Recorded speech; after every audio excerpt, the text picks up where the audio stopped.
Sziasztok, ez itt újra a GD csapat. Így van. Most itt vagyunk lent nagyszüleinknél. Most végre tudunk, jön ez a szaros ilyen, ilyen pihe, vagy mi a szar, ami a fára jön.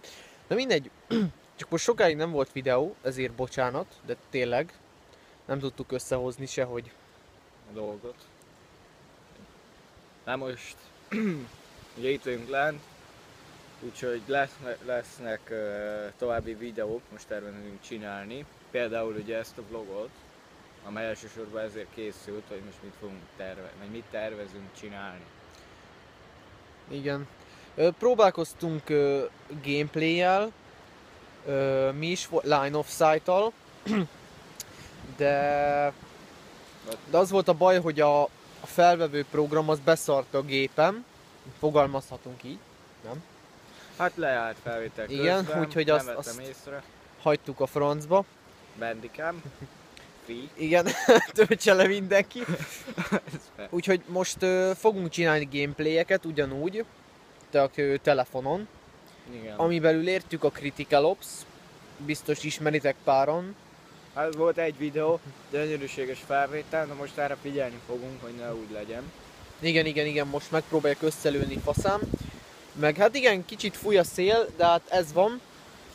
Változatosság kedvére, kijöttünk, elkezdett fújni, mint a kúr. Igen, illetve még lesz Clash Royale, egymás ellen fogjuk tolni, Igen. az jó lesz.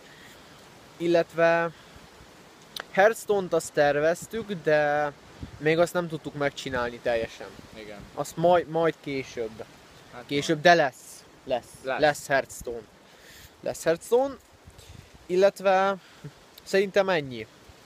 Igen. Nem tudom mi van még, nem ennyi.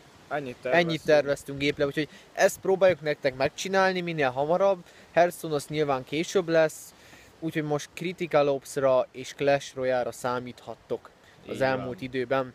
Nagyon másról úgy nem terveztünk, ilyen bemutató, azt már csináltuk a VR boxról, és igazából ennyi. Most úgy nagyon mást úgy nem terveztünk erre az időszakra. Nem tudjuk, hogy mikor találkozunk ugye megint újra, mikor tudunk videót csinálni, de ezt most kihasználjuk, ezt a pár napot. Hát igen. Úgyhogy igyekszünk minél több tartalmat gyártani nektek.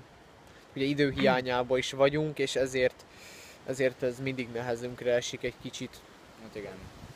Na mindegy, ennyit szerettük volna ebbe a vlogba. Mi van ma? Ma van pontosan Húsvét vasárnap. Úgyhogy ezen a szeles időn ennyit szerettünk volna elmondani. Köszi, hogy néztek minket. Ha érdekel mi videó, iratkozzatok fel, lájkoljátok ezt a videót. Úgyhogy köszi, hogy néztek minket, és majd találkozunk egy gameplaybe. Így van. Hello! Szevasz.